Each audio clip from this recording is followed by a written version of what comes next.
Assalamualaikum warahmatullahi wabarakatuh.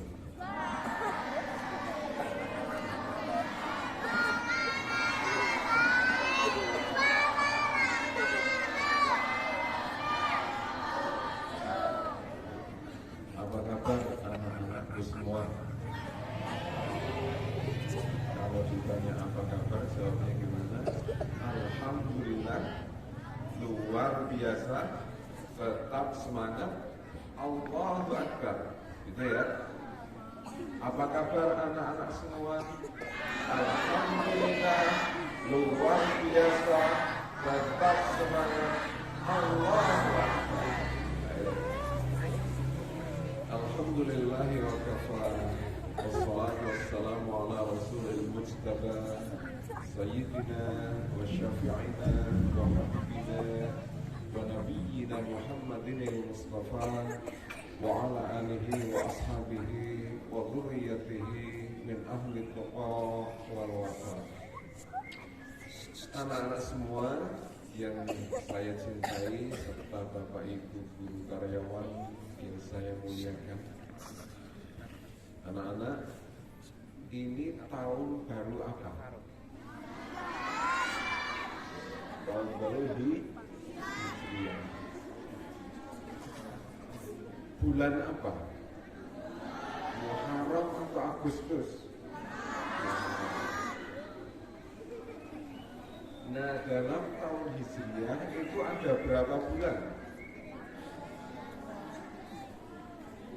11 apa 13? 11 apa 13? 13? 12. Ada yang hafal urutannya tidak? Pertama namanya bulan setelah bulan Muhammadiyah Muharram. Setelah Muharram namanya bulan Safar. Pintar. Setelah Safar namanya Rabiul Awal. Bagus sekali. Setelah Rabiul Awal Rabiul Akhir.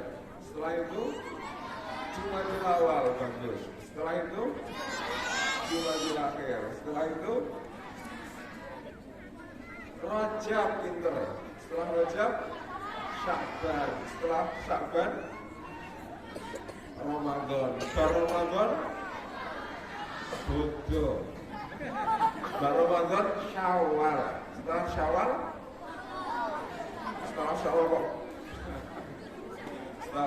kok bodoh. Syawal, kemudian Dzulhijjah, kemudian Dzulhijjah. Setelah Dzulhijjah selesai. Setelah Dzulhijjah Muharram lagi, gitu ya. Nah, adik-adik semua, apa manfaatnya kita itu memperingati tahun Hijriah, tahun baru ini? Nah, mari kita dengar sejarahnya. Kenapa ada tahun baru Hijriah? Dulu ada seorang sahabat Nabi yang namanya adalah Abu Musa al-Asy'ari. Beliau itu diangkat sebagai gubernur di kota Basrah. Suatu kali, sahabat Abu Musa al-Asy'ari yang menjadi gubernur itu menerima surat dari khalifah saat itu, yakni Umar bin Khattab. Ketika menerima surat dari Umar bin Khattab itu, Abu Musa al-Asy'ari bingung karena surat itu tidak ada tanggalnya, tidak ada bulannya, tidak ada tahunnya. Dan surat-surat dari sang khalifah itu semuanya tanpa tanggal, tanpa tahun. Maka kemudian Abu Musa al-Asy'ari itu mengusulkan kepada Khalifah Umar, wahai Khalifah, kenapa kita tidak membuat tahun sendiri saja?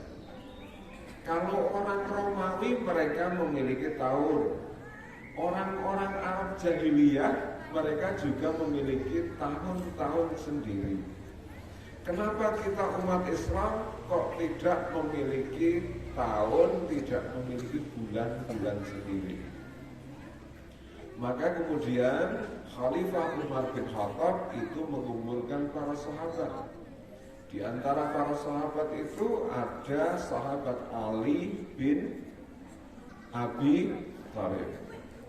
Maka kemudian para sahabat itu mengusulkan kepada sang khalifah, begini ya khalifah, sebaiknya kita membuat penanggalan seperti tanggalnya orang-orang Romawi, hanya bulannya yang diganti nama. Usul ini kurang bagus. Kemudian ada lagi yang mengusulkan, bagaimana kalau kita itu menggunakan penanggalan orang-orang Arab kuno, yakni memberi tahun sesuai dengan peristiwa. Ada tahun Fijar. Tahun Fijar itu karena terjadi perang Fijar. Ada tahun Gajah, tahun Fil. Ada tahun banjir yang menenggelamkan sebagian Ka'bah. Ini juga kurang bagus, kurang tepat usulnya.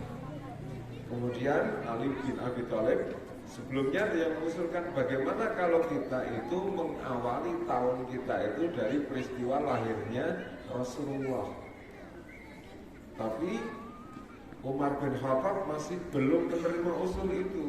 Baru kemudian Ali bin Abi Thalib mengusulkan, bagaimana kalau kita itu membuat tahun yang diawali dari peristiwa disebut tahun Hijriah karena tahun itu diawali dari peristiwa hijrahnya Nabi, peristiwa hijrah. Nah, setelah mendengar usul itu maka Umar bin Khattab menerima.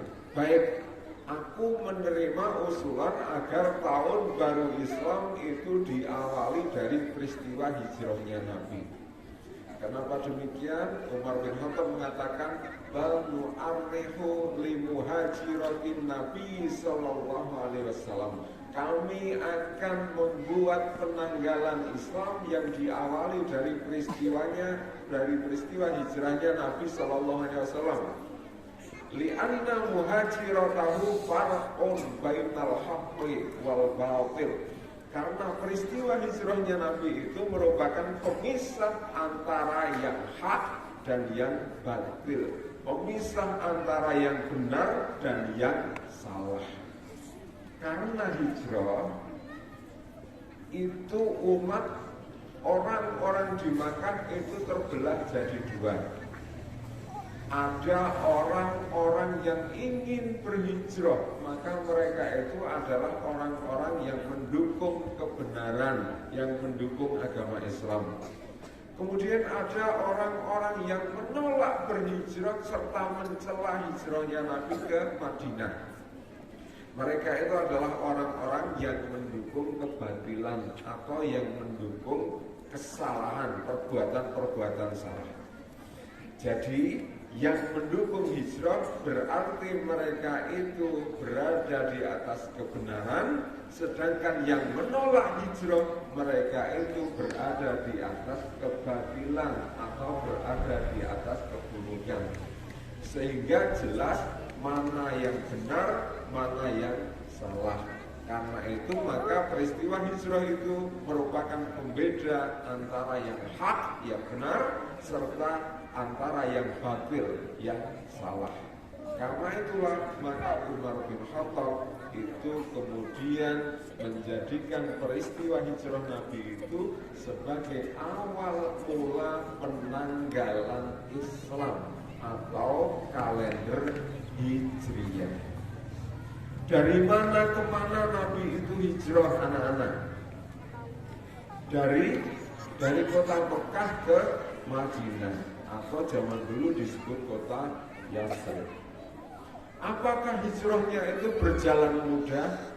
Sama sekali jauh dari mudah.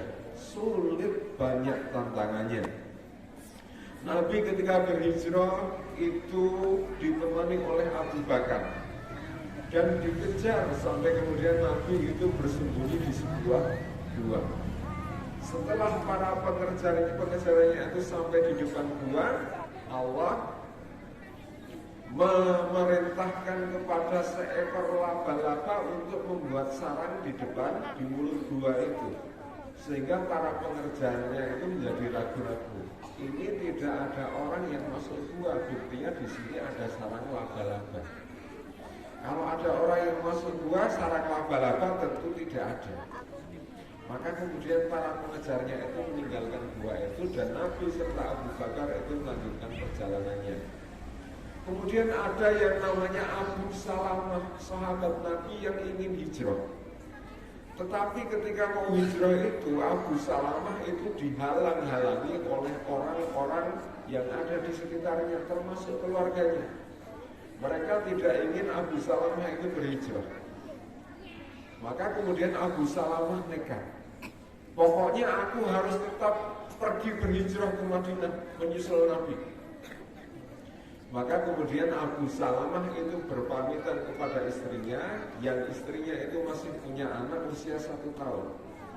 Aku tinggalkan engkau berhijrah ke Madinah, sementara engkau di sini dulu sambil mokong anak kita yang masih 1 tahun.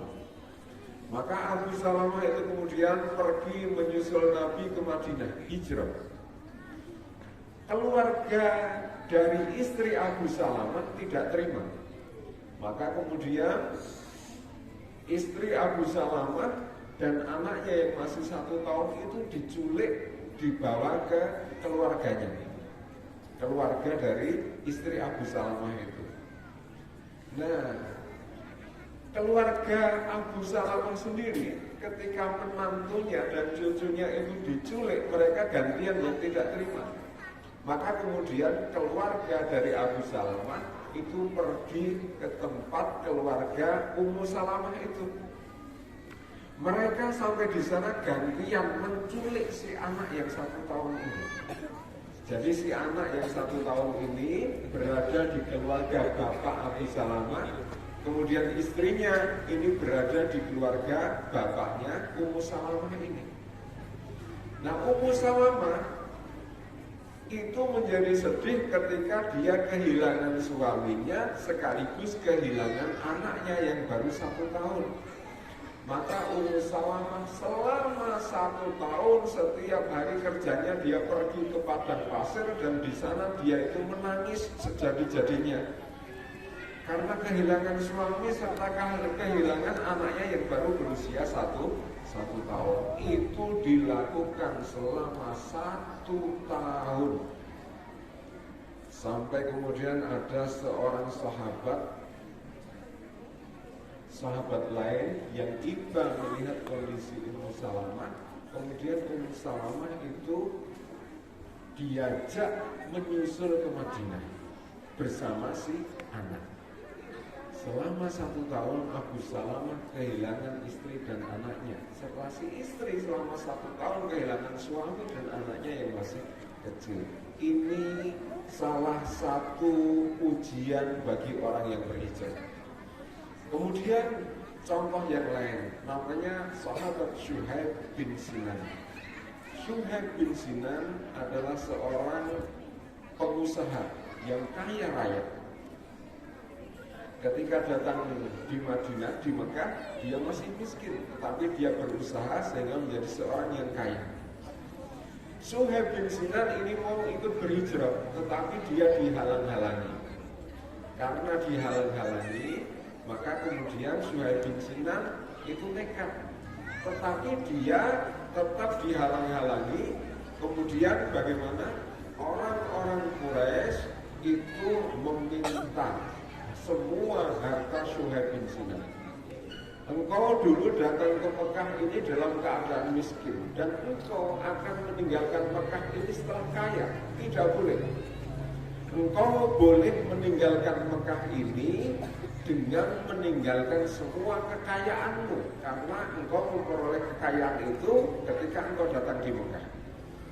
Maka lantas bagaimana?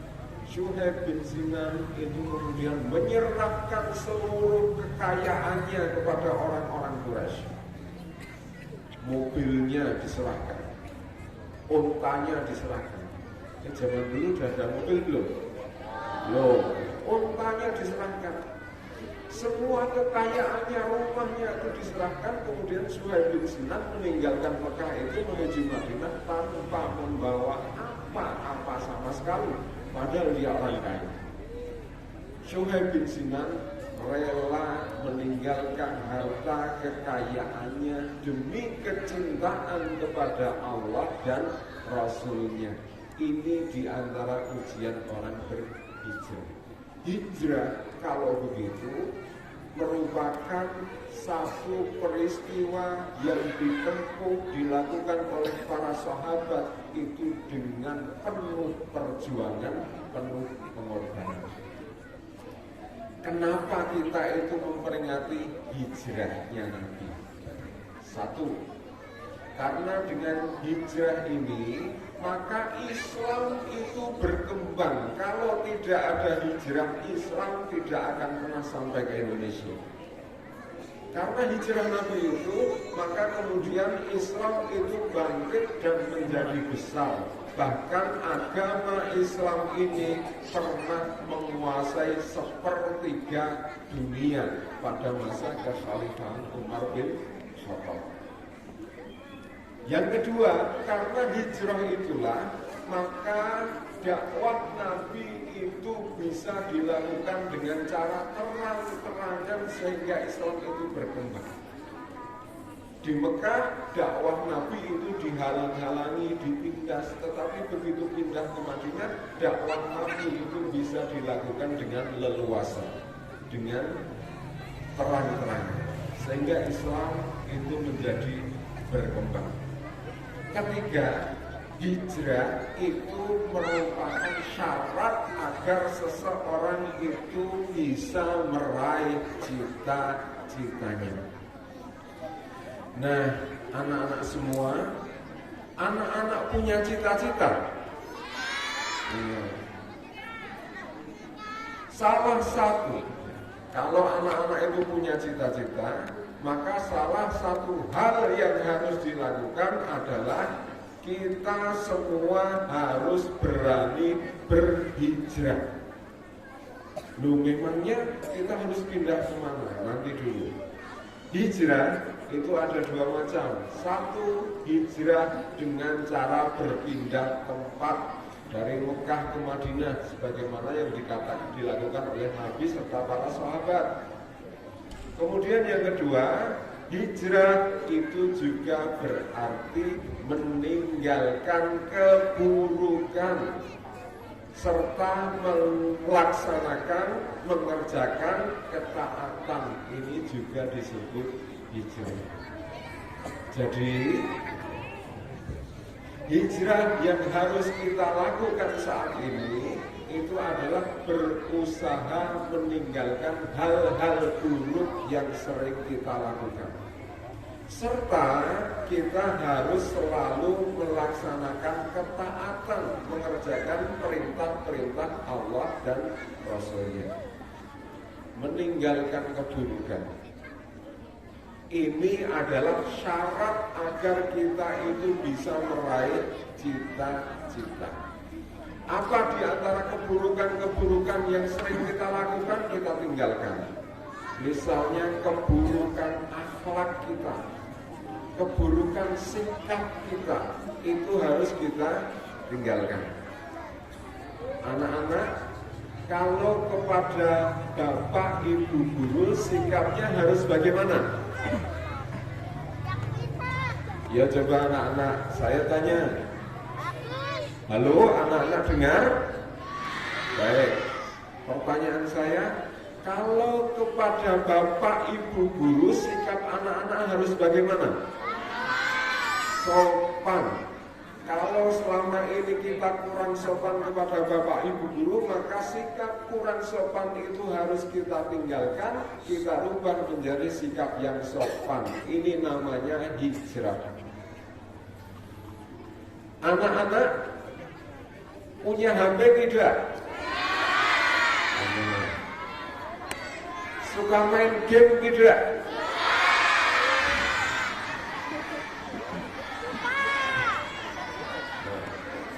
Baik. Punya HP boleh tidak? Boleh.